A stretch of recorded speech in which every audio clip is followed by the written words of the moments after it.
يا أيها الذين آمنوا اذكروا الله ذكرا كثيرا وسبحوه بكرة وأصيلا هو الذي يصلي عليكم وملائكته ليخرجكم من الظلمات إلى النور.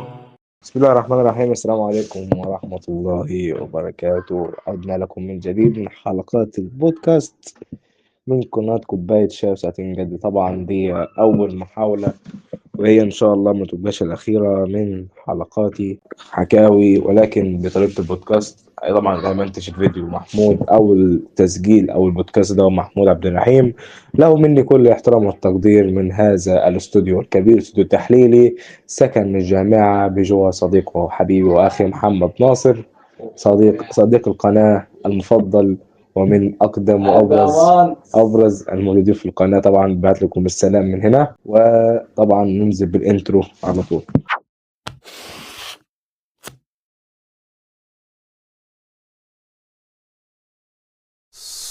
طبعا بعد الانترو الجميل اللي انا نزلتها وانا بحيي اصدقاء ورفقاء القناة، هخش معاك في الموضوع على طول. زي ما انت شايف في اسم القناة او اسم الحلقة اللي مكتوب فيها هل هرجع اصلي تاني؟ طبعا السؤال ده بيبقى اغلبيته بيجي بعد صدمات من العمر او صدمة من صدمات الحياة. يعني الانسان ممكن يبدأ يفوق من الغفلة بتاعته بعد ما يشوف موضوع يأثر له الصدمة أو قاعد يفكر فيه. يعني هل مثلا الإنسان لازم يمر بموقف يحسسه إن لا فعلا لازم إن هو يرجع، ولا لازم يبدأ هو يفوق من نفسه ومفيش معوقات تفوقه؟ طيب عايز نعتبر إن أنا النهاردة كان النهاردة الاثنين الموافق يوم 17 فبراير، وطبعا زي ما انت عارف على السوشيال ميديا في حوادث كتير حصلت. بس خلينا نتفق ان انا في يوم الحد يوم 16 الساعة حوالي 9 إلى 10 دقايق في عند عربية، أو حوالي 9 ودقيقتين أو 5 دقايق عند كوبري. المهم أنا متأخر من محاضرة الساعة 9. محاضرة كانت عليا محاضرة حقوق بس في تربية رياضية، هي قواعد مجتمعية. كانت المحاضرة دي أنا متأخر فيها وما كنتش عارف إن المحاضرة أصلا يعني مهمة، لأن هي مادة عشان تضاف للمجموعة، بس كانت لازم أحضرها لأن أنا يعني زي ما أنت عارف كده العوض اللي بيجي من ربنا، فاهم؟ فأنت لازم تبقى متقنه، لازم تبقى مخلي بالك من النعمة اللي ربنا مديها لك بعد ما تصبرت فيها كتير. المهم في صباح يوم الأحد متأخرا عن محاضرة الساعة 9 صباحا، إذ وأنا أجري لكي ألحق أي عربية. وأنا فعلا كنت باجي عشان أشوف أي عربية تلحقني وأنا رايح أركب الموقف اللي هو عند جامع السوهاج. تمام، بفكر في المواضيع اللي بتحصل معايا. ركبت على الأول اللي هو الكرسي جنب السواق وأنا واخد الحرف. أنا بروح لوحدي فبقعد أفكر في حياتي بقى، في المشاكل اللي معايا، في قلة السؤال، في كذا حاجة كتيرة فشخ قعدت افكر فيها. المهم ان وانا بفكر والتفكير كان يعني تفكير شديد، وانا متخيل برضو ان انا متأخر برضو عن المحاضرة بتاعت الساعة 9 وجاري، يعني اللي هو انا بحاول ان انا اطير لغاية ما اروح. تمام، واذا انا بفكر في نتيجة الترم الاول وفي محاولاتي في النجاة في هذا الكون الكبير الذي سيما يصبح هذا الامر مختلف تماما بعد بضعة دقائق. لما وصلت عند الكوبري اللي هو عند الرادار اللي هم بتلاقوا اغلبية السواقين الميكروباص واخدين عاملين حزام الامان وماسكين الديركسيون من ايديهم التنين، على انهم هم كده يا اسطى ان هو يعني توغل اسمه اللي هو تمت المراوغه بنجاح. تمام، الاقي في دخان اسود من بعيد قبل ما اعدي الكوبري بحوالي 5 دقايق بالضبط. لقيت دخان من بعيد، فالدخان باين عليه اذا ممكن مثلا حد مثلا في الصبح بيولع طوب ابيض لبن بحيث ان هو يخليه طوب احمر، او مثلا واحد بيولع زبالة على جنب. انا ما حطيتش في دماغي ان دي تبقى لا قدر الله. بعد شوية لغاية ما اقرب اوصل ان الطريق يبدأ يقف من اول الكوبري، فقعدت ابص كده اللي هو يا ساتر يا رب ايه ده، ايه اللي حصل؟ فكل ما افكر اجرب وانا عادي التفكير لسه في دماغي ان انا والله لسه متضايق ومخنوق من حياة الدنيا وبتاع وما لاقيش حل. وفعلا حرفيا انا كنت منقطع عن الصلاة عشان ما ابقاش كداب، يعني نسأل الله الثبات في الصلاة. المهم تيجي بعد حوالي فترة بفكر أن الأجرة اللي أنا دفعتها 10 جنيه وأنظر لنفسي شيئا غريبا يتوقف عن التفكير، إذ أجد سيارة عربية ملاكي على الجد حرفيا، يعني عربية كانت ملاكي كده صغيرة تمام، يحتضنها النار من جميع أنحائها. طبعا الدخان اللي أنا اكتشفته بعد حوالي شوية إن أنا ببص كده من الشباك ألاقي دخان ماسك العربية، والعربية حرفيا مولعة لدرجة إن الدخان كان تقيل جدا، لدرجة إن أنا قفلت الشباك عشان خاطر الدخان ما يخشش عليا أو ما يشمش الدخان غير مقصود، يعني الدخان بالنسبة لي يعني حاجة مضرة فشخ، هي مضرة للكل يعني. المهم لقيت لك الدخان عربية ملاكي صغيرة كده، عارف اللي هي عربية ربع كده، هنزل لك صورها وأنا بتكلم معاك. تمام، في جميع أنحائها من داخلها وخارجها، إذ أجد دقات قلبي تتزايد لعل أن تكون هناك أي إصابة أو أي حالات لا قدر الله وفاة. طبعا أنا قاعد حصلت لي قلبي انخطف كده، وبداية ضربات قلبي زادت، اللي هو لا قدر الله يكون إصابة في حد لا قدر الله مات، حد تعب مرة واحدة. ده بجد يعني على فكرة انا كنت خايف فشخ لو كان في حد حصل له حاجه، لان منظر عربيه يوحي ان في حد مات جوه. تمام، توقف عقلي وظل قلبي يراود قليلا من الرعب، وما زال السائق يردد سلم يا رب سلم يا رب سلم، حرفيا حالة من الذعر. وإذ حان الوقت أن أمر من جوارها، إذ بدخان متفحم لدرجة أن صدري أصابه الوجع من خلال هذا الدخان، وأمر بعربة الأجرة ولا أحد يتكلم ويعم الصمت. طبعا أنا من كتر ما الدخان كان تقيل خدنا كده شوية دخان، وكان الراجل صاحب العربية كده كنت أنا بقول لك يا رب سلم يا رب سلم، لا يكون لا قدر الله حد حصل له حاجة أو حد مثلا خد شوية دخان من غير ما يقصد. في حالة من الذعر كده وكنت الخوف، أو حالة من السكوت، إن أنا كنت ملاحظ إن كان كله ساكت، محدش كان مشغل يعني حاجة. أولا أنا هقول لك إن هم كانوا مشغلين إيه بعد كده. المهم كانت حالة من السكوت وحالة من الذعر والخوف، وأنا كان زي ما قلت لك خدت شوية دخان في صدري محترمين، وجاء وقت أنا نسيت خالص إن أنا متأخر من المحاضرة بتاعتي، يعني كده أنا ناسي أصلا إن أنا محاضرة أصلا متأخر فيها. تمام، ولا أحد يتكلم حتى يعم الصمت في العربة حتى تنتهي من مكان الحادث، وأنظر نظرة شفقة وحزن على السيارة وصاحب السيارة. طبعا أنا نظرت نظرة حزن يعني وحزن وشفقة يعني طبعا هو كان مثير للشفقة. طبعا العربية كانت منظرها متفحم رغم إن أنا ما عنديش عربية يعني، بس منظرها عربية كان يعني أنت تحس إن صاحب العربية وتمام، والحياة كانت بالنسبة له متوقفة تماما. تمام، ويسبق كل شيء يعود كما كان. المهم إن أنا في الفترة دي أنا كنت قاعد بفكر عن حياتي، بفكر عن تفكير عامة في دنيتي، في المستقبل وفي الماضي وفي الحاضر، وإذا أنا ألاقي إن كل حاجة رجعت زي ما كانت، بس ما عدا أنا لسه ما رجعتش، أنا لسه واقف في النقطة بتاعتي. إذا لقيت أنا إن الراجل صاحب سواق العربية رجع يشغل الأغاني بتاعته، كان مشغل عمرو دياب اللي هو راح قلبي مني غصب عني شالني وراح لحبيبه باين. تمام، والشباب رجعوا يتحدثوا عن دكتور المادة بتاعهم وقد ايه انه كان دكتور ظالم معاهم في الدنيا عشان ينزلهم يوم او يومين في الاسبوع بس. كانت الشباب كانت تتكلم عنها وكنت سامعها ان هم متضايقين وزعلانين ان الدكتور مديهم يوم ولا يومين مثلا بس في الاسبوع، يعني مخليهم ينزلوا، رغم ان هم مش متخيلين ان انا بنزل كل يوم يعني وعادي والدنيا ايزي يعني. تمام، والبنات ترجع تقول لبعضها يا بنتي ومش عارفة ايه وكلام حريم، يعني انا يعني بخلي الكلام اللي هو يوجع بطني، يعني حرفيا يوجع بطني، اللي هو كلام يا بنتي يا حبيبتي، الكلام اللي هو زي ده تحسه يوجع البطن. انا الوحيد اللي اعتقد والله اعلى واعلم قاعد افكر هو لو كنت انا مكانهم وما طلعتش سليم ايه اللي ممكن كان يحصل. طبعا استوقفك السؤال هنا، لازم انت تقعد تفكر، طب انت لو انت بجد كنت مكانهم وما طلعتش فعلا سليم مثلا، او كنت لا قدر الله ربنا افتكرك، كنت ايه اللي هيحصل؟ مش عارف ايه اللي كان ممكن يحصل بجد. هحس ازاي بالناس اللي كانت بتحبني مثلا، او الناس اللي كانت بتخاف عليا، اعتبر في غيبوبة او مش هبقى في الدنيا عامة، هيعرفوا بسرعة ازاي؟ طب هل ابويا وامي مثلا هيلحقوا يشوفوني؟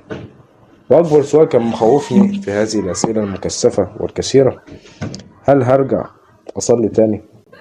حسيت بجد إن أنا عايش الوقت المؤقت ده، الوقت ده بالذات خلاص، أنا ده الموقف ده، أنا خلاص أنا حسيت نفسي إن أنا عايش الموقف ده وخلاص، أنا ده ومش هعرف ارجع اصلي تاني، والتاني، والدنيا خلاص راحت مني، فضلت عيني تدمع من كتر التفكير والزرع على نفسي اني ملحقتش اصلي الفجر والضحى، صلاة الشروق يعني.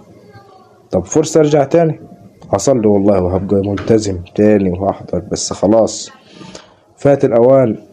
بتخيل نفسي في كفني ونازل القبر، وإذ أنا بفجأة بلاقي بيقول لي صاحب العربية سواق اصحى يا نجم وصلنا. وبجد خدت نفس عميق بشكل عميق كده، اللي هو الشهيق والزفير، وأقول الحمد لله على كل حال، وهديت. وإذ جيل السؤال اللي هو أو الاستعجاب المباشر، استنى وأنا لسه عايش؟ يعني هرجع أصلي تاني وهفضل واقف كده كتير؟ يلا علينا محاضرة، كانت المحاضرة الساعة 9، دلوقتي 9:30. واحنا بنلاقي ان المحاضرة وزي في فجأة زي ما نلاقي المحاضرة اتلغت. وبكتب لك في الحلقة دي، كنت بكتب لك بالطريقة، طبعا انا بحب اقرا روايات، فكنت كاتب لك باللغة العربية فصحى شوية وانا بقرا لك يعني. في قصة دكتور حكاها لنا في نفس اليوم برضو، دكتور علم النفس، بيقول ان كان في تركيا، وكان عنده بعثة في تركيا. البعثة دي يا اسطى كانت بيقول لك فيها ان الناس هناك في صلاة الظهر، صلاة الظهر عادية اللي هو في أي يوم مش ظهر الجمعة، كانت اسمه ده، كان الناس كتيرة قوي. بس هو لاحظ حاجة، إن اللي موجودين هناك أطفال أقل من 10 سنين وعواجيز كتيرة جدا، اللي هم اللي مالين الصفوف كلها. وده في حوالي في تركيا في اسطنبول يعني، في اللي هو في العاصمة. فهو بيسأل واحد من الناس، بيقول له هو الناس الكبيرة دي هي الوحيدة اللي بتصلي؟ من فين الشباب؟ فبيسأله بيقول له والله الشباب دول بياخدوا راحتهم في الدنيا، اللي هو في سن وفي سنك وفي سن أي حد يعني، فوق 50، تحت 50 لغاية تحت يعني، من تحت 50 لحوالي لغاية من أول حوالي 15 سنة أو 14 سنة بياخد راحته. تمام. لما يدرك إن خلاص ما بيعرفش يصلي أو مش عارف يتعلم الصلاة، بيرجع يصلي تاني مع الشباب، أو بيرجع يصلي وهو عجوز. ليه وصل للمرحلة دي؟ المرحلة دي كانت محتاجة يعني أسس بنيوية، يعني مثلا في البنيان عامة، إن هو يخليه أحسن أو يخليه أقوى أو يخليه يفهم إن الصلاة هي الأساس أصلا. بس هو بيدرك بعد ما الإنسان بيهلك الحلو أو بيهلك زهرة شبابه، ويفكر مثلا يقول لك لا أنا أفكر أصلي. طب أنت كنت فين في الأول؟ طيب اللي عنده 20 سنة وبيتضرب ولا بيتقصف ولا بيتعمل له 100 ايه مثلا، بيصلي. الطفل اللي هو رجله مقطوعة من الصواريخ ولا ربنا خلقه كده بيصلي، المريض السرطان بيصلي، الأعمى بيصلي، الأطرش بيصلي، أبو يد مقطوعة بيصلي، الفقير بيصلي، الغني بيصلي، مشغول بيصلي، الفاضي بيصلي. انت يا زهرة الشباب، يكون ربنا مديك يعني الحاجة الحلوة في حياتك، يديك الصحة، تيجي انت تهدرها فيما لا يرضي الله، فانت محتاج صحة عشان خاطر تعرف تهدرها تاني فيما يرضي الله. هي لازم تبقى بالعقل، فانت لازم تبقى محددها. شوف انت ممشيها ازاي، مشيها وزنها. حاول انك انت تكون مدرك انك انت خلاص وقت انت عندك 20 سنة، مفيش حل تاني. يا اما تتعلم ترجع تصلي وصلي تاني، مش عيب، تعلم الصلاة تاني، تعلم تقرأ قرآن، تعلم في حديث. مفيش حد قالك ان احنا مش ملايكة، احنا كلنا بنغلط وكلنا نتحاسب، بس يعني صلي ما فاتك. تفضل تقول انا عايش، خلينا عم عايش يومين وهبقى اصلي، وترمي ودانك يوم في 2 في التاني في اسبوع في شهر في سنة 2 3، عدى العمر كله لقيت نفسك عندك 55 سنة 60 سنة، وانت مثلا ديك حوالي شهر أو شهرين ما ركعتهاش. فتحس انك انت متأخر خالص عن الدنيا، متأخر لحيث انك انت مش هتعرف توصل رسالتك برضه، لانك انت رسالتك هتوصل بالصلاة. لعيبة كرة كبيرة بتحمد ربنا وناس ناجحة في حياتها، مسلمين، بيقول لك أنا كان سبب نجاح الصلاة، سبب نجاح إن أنا عملت اللي عليا، إن ربنا أكرمني بالصلاة. وإذا افتكر موقف، والموقف ده أخير هحكيهولك، لما كنت في امتحان امتحان التشريح عندنا في الكلية. أنا فاكر اليوم ده، أنا مش هنساه. أنا كنت قاعد زعلان إن أنا افتكرت أيام المعهد، إن أيام المعهد مكنتش بخش أمتحن، وقلت خلاص أنا مش همتحن، أنا مش هكمل، حاسس نفسي إن أنا ضايع خالص، وخلاص أنا مش قادر، مش هحاول تاني. وفعلا رميت طوبت واستسلمت. بس قلت إيه، سأل الله عز وجل في الصلاة، وفعلا نزلت صلاة العشاء. وإذ أنا أدعي بحرقة قلب، يعني إن أنا طلبت وتمنيت إن ربنا يوفقني أو يكرمني على قدر الإمكان، بحيث إن أنا يعني أكون كويس في، أو أصلي أو أرجع أصلي تاني. المهم أنا فعلا صليت ودعيت جدا، إذا ربنا ألهمني الحل والصبر في وقتها. وفعلا رحت قعدت مع واحد صاحبي اسمه سلطان في سنة أولى معايا في الكلية، وقعدت أذاكر معاه وقعدت أركز معاه في الكلام، والدكتور ساعتها قاعد يبسطها لنا. تحس إن الموضوع فعلا كانت محتاجة الصلاة. حتى لو مثلا أنا مثلا ما صليتش، أو مثلا صليت مثلا وكنت دخلت الامتحان وقدر الله مثلا ما عرفتش أحل، بس اسمي صليت، اسمي عملت اللي عليا، كان ربنا هيكرمني في حاجة تانية. فمش مهم ربنا يكرمني في وقتها، تمام، بس ممكن ربنا يكرمك بعدين، ممكن ربنا يبدلك اللي انت عايزه ده بحاجة تانية أحسن. تمام.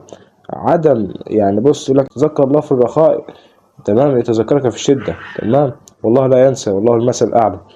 فانت خلي بالك انك انت كل ما انت ما هتبقى قريب من ربنا اكتر، كل ما ربنا هيديك اكتر، كل ما هيبقى رزقك واسع، كل ما انت هتلاقي في رضا في رزقك اكتر. تمام. مفيش حد بيحب طريق الشجر، مفيش حد بيحب طريق التعب. تمام. هتقول لي طب ايه اللي هو ممكن مثلا تعمله او تبدأ؟ يا عم ابدأ ركعتين من دلوقتي مثلا توبة مثلا كده، ابدأ ارجع شوف انت مثلا قريب من المغرب ولا الظهر ولا العصر ولا المغرب، من الظهر ولا العصر ولا المغرب ولا العشاء ولا الفجر. ابدأ حط في تليفونك مواقيت الصلاة، وابدأ ارجع تاني. حاول تبدأ ترجع من نفسك، ما تحاولش انك انت تقول لا خلاص هو ضاع العمر. والله لو كان بينك وبين الحياة ثانية، او بينك وبين الحياة 5 دقايق، صلي فيهم ركعتين. تمام. يقول الكافر يا ليتني قدمت لحياتي. تمام. فانت حاول قدر الامكان تفكر، هل انت هتوصل لمرحلة انك انت ان الله لا يضيع اجر من احسن عملا، احسنت عملك في الصلاة، تمام، ربنا مش هيضيع، تمام، وعارف انك انت عملت اللي عليك، ولا توصل لمرحلة انك انت تمام تندم ندم اللي هو يا ليتني قدمت لحياتي، تمام، اللي هو يا ريتني كنت رجعت صليت صلاة ولا صلاة ولا 2 ولا 3. يعني مش هقول لك انك انت وحش، انا اتمنى انك انت تبقى كويس، اتمنى انك انت ترجع لنفسك، ترجع لربنا عز وجل. بس حاول انك انت تفكر، هل انت راضي عن حياتك دلوقتي؟ ما هو بص، الدنيا كذا حل، تمام، او الدنيا حل اختارهم. انك انت ما بتصليش وانت حياتك كلها ماشيه سبهلله وفرح وضحك وهزار، وشايف انك انت متراضي وفي فلوس وفي دنيا، ما هو ده خطر، ده خطر في حد ذاته. لو انت ما ادركتش ان ده خطر، كنت طيب خلاص انت كده رحت خالص بقى. تمام. لو متعهم قليلا في الدنيا، ربنا خلاص متعك في الدنيا بقى، تيجي في الاخره خلاص بقى انت خلاص هتبدا تتعذب. طب ليه؟ طب ما تبدا تشد حيلك من دلوقتي. تمام. يفهم انك انت لو ماشي صح، تمام، ولقيت حاجه صح، ربنا بيحبك. لو ماشي صح ولقيت الدنيا واقفه معاك، يبقى ربنا عايز يغفر عن اما يختبرك في ابتلاء، يا اما بيكفر عن ذنوبك. لو الدنيا ماشيه صح وانت ما بتصليش، يبقى خلي بالك من نفسك. يبقى ايه ده؟ اسمه لهو النفس الاماره بالسوء، النفس اللي هي عايزه توديك وتخرب دنيتك واهلك ونفسك. فخلي بالك من نفسك، وخلي بالك من نظام حياتك عامة، وادعي لاخواتنا. تمام. طبعا فرحانين بمجهودات مصر في القضية، والحمد لله ان احنا موقفنا ثابت ومش هنهجر، والحمد لله ان احنا يعني فضلنا واقفين على هذا المبدأ الى نهاية المطاف، وهنفضل واقفين بإذن الله. صلي على النبي كتير وارجع صلي تاني، وفكر فيها، هل هرجع اصلي تاني؟ يعني حط مكانك في اي حد عمل حادثة او مات او حصل له حاجة، او انت حط نفسك مكان، لو انت طلعت الموضوع ده سليم، هل هرجع انا هصلي حاجة؟ هصلي ولا؟ اتمنى تكون الحلقة فادتكم، وشكرا لحسن استماعكم. كانت معكم احمد منتصر من كوباية شاي، كوباية شاي ساعتين جد، ومع رفقة صديقي وحبيبي واخي محمد الناصر، والى هنا.